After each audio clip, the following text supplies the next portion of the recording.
I'm growing older, feeling bolder every day, finding all the little joys along the way. I'm still laughing, still learning, still going strong. Have you ever wondered about how to travel on a budget? Well, I'd like to share some of my tips for travel. My husband and I have a Sprinter van, and I would like to share some ideas with you. Hi, friends. Welcome back to Growing Older and Living Bolder with Pam. I'm 69 years old, and I'm looking to keep going, enjoy life, and traveling as long as I can. Traveling when we're older opens up so many new avenues that we may not have had in our younger years. Today, we're talking about something Kevin and I have learned after thousands of miles in the Sprinter van. And you don't need to spend a fortune to travel well, you just need to travel smart. Traveling on a budget isn't always glamorous every day, but often the rewards can be great. Some nights are really beautiful, and some nights are just a Walmart parking lot or a side of the road with a rest stop. But if you are flexible, patient, and willing to choose simple over fancy, you can see so much of this country without draining your savings. Let's get into the real practical ways for seniors who can travel affordably, comfortably, and we are traveling in our 2023 Sprinter van. It's a four-wheel drive with a van conversion.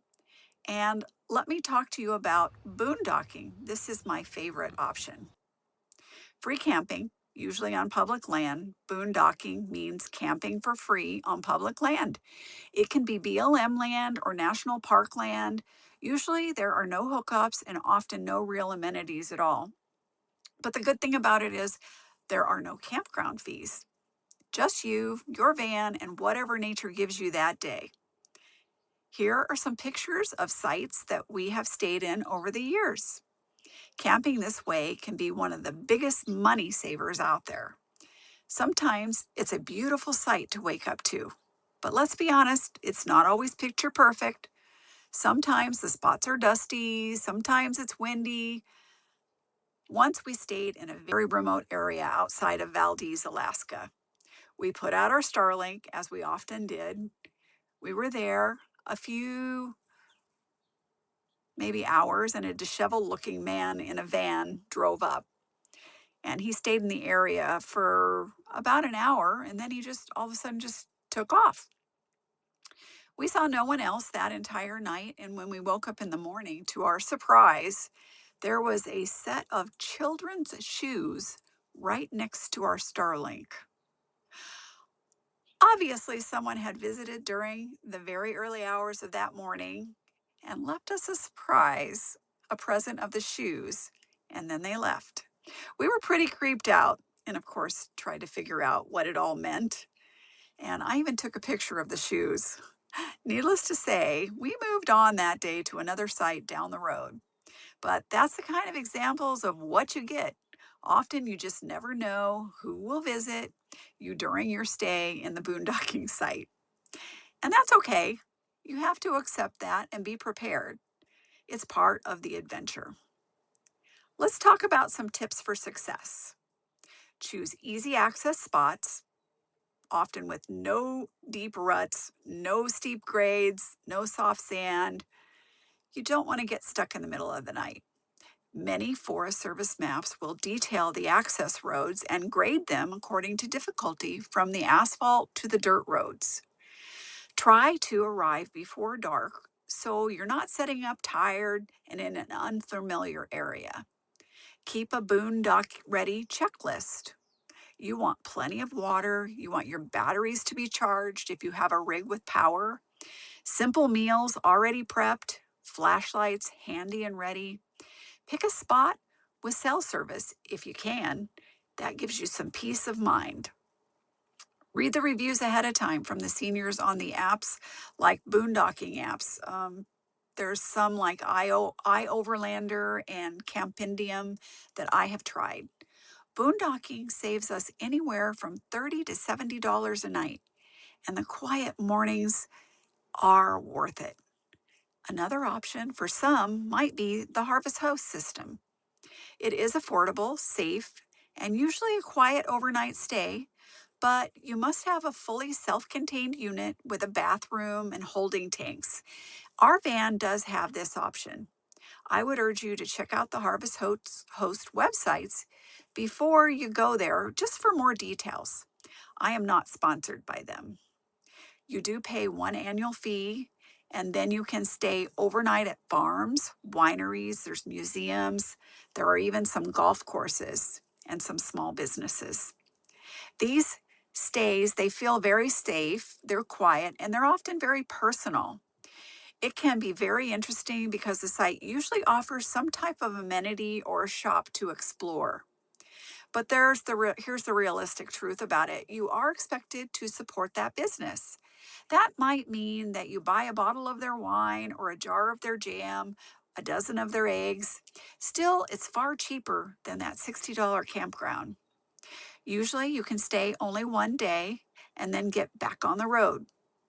Senior friendly tips for this option? Well, look for Harvest hosts with level parking sites.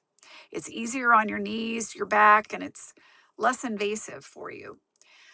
Choose hosts with easy access, skip the narrow or soft dirt farm roads. Support that business in a way that fits your budget.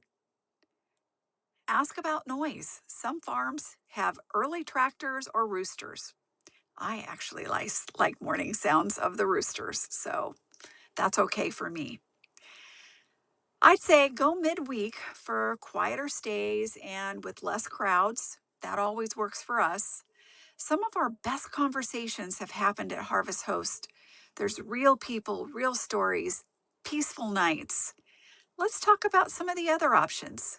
There's National Forest Land. It's very affordable, peaceful, and there are usually campgrounds with some amenities. They aren't free, and the national parks, they are one of the best kept secrets for seniors. Campgrounds, they're usually only $10 to $20 a night. With the senior pass, many of them are half price. They're simple, they're quiet, and they're surrounded by nature. Some senior friendly tips that I have for you: pick campgrounds with paved or gravel pads. Some have handicap accessible sites. Choose sites near restrooms if mobility is a concern. Avoid steep or uneven trails unless you're feeling strong enough. I usually find a trail guide before I set out on a hike to see what I'm in store for. Stay longer than one night in a spot. Enjoy the site, beauty, and nature, and have less frequent setups and teardowns. Get more rest. Check the weather carefully. Forests can get cold at night.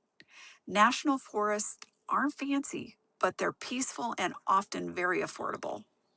Cook most of your meals at home. This is one of the biggest money savers for us. Eating out is fun, but it adds up so fast, especially in tourist towns. Cooking in our van doesn't have to be complicated. We keep it simple. We enjoy a simple meal with less cleanup. We use like soups or sandwiches or stir fries, salads, and those one pan dinner meals.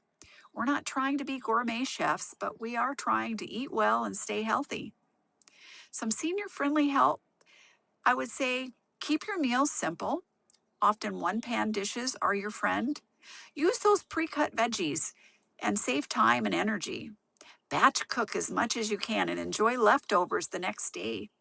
Keep spices in small magnetic tins so they don't fall off while you're driving. Use a small Instapot for easy meals. Prep snacks so that you're not tempted by expensive roadside food. Cooking isn't glamorous, but it's practical and it keeps the budget in check. Travel slowly. The senior superpower, one of the best budget tips for seniors is simple: travel slowly. Not every day needs to be a drive for 8 hours. When you travel slowly, you use less fuel, you stay longer in an affordable place, and you avoid burnout. We often stay 3 to 5 nights in one spot, and it gives us time to rest and explore more of what we want to see and enjoy those small things. There are some senior friendly tips that I want to give you. Limit your driving to 2 or 3 hours a day. Take stretch breaks. This helps avoid those stiff muscles and just being in the vehicle too long. Stay several nights in one place. That's less stress, less tear down, less put up. Avoid driving at dusk or after dark. This helps with vision problems to avoid driving into the sun or when the light affects your vision more at night. Planned rest days with no driving at all. Choose those scenic routes over the fast routes. There's often less traffic, less stress. Slow travel isn't just a budget trip, it's a lifestyle that actually feels good. Use senior discounts. You earned them. Use them. Let's talk about those senior discounts. They're not embarrassing, they're smart. Some of those senior tips: get the America the Beautiful Senior Pass. This offers a lifetime access to campground discounts in national parks. Kevin and I got one. He got his for free several years ago, but I believe I paid about $85 for mine, but it was a lifetime pass. Ask about senior rates everywhere you go. Use your auto club discount if you have it. Find those campgrounds and museum and ferries and tours that offer senior discounts. Use those grocery store senior days when stocking up. Join fuel rewards programs to save on gas. Check the state park websites. Many offer reduced rates. I know the California State Park system does have some discounts for handicap accessible sites. Keep your pass in an easy to reach spot. These little savings, they add up over a long trip. So here's the truth. You don't need to spend a fortune to travel well, but you do need to be flexible, patient, and willing to choose simple over fancy sometimes. Budget travel isn't perfect. Some days they're just dusty and some meals are just basic. Some nights are just okay, but the freedom, the quiet mornings, the open road, some of those beautiful sunsets, skylines, beaches are all so worth the trip. Those moments make it all worth it. If you enjoyed this video, I hope you'll give it a thumbs up and subscribe. I am new to YouTube channel and I want to bring you more content like this. Share your comments and leave me a message of what other videos that you might like to see, and share this with another senior who dreams of traveling. Remember, get out on the road, give it a try. Tell me your comments. What's one place that you'd love to visit on a budget? See you next time, and remember, we're growing older, but we are living bolder. Thanks again.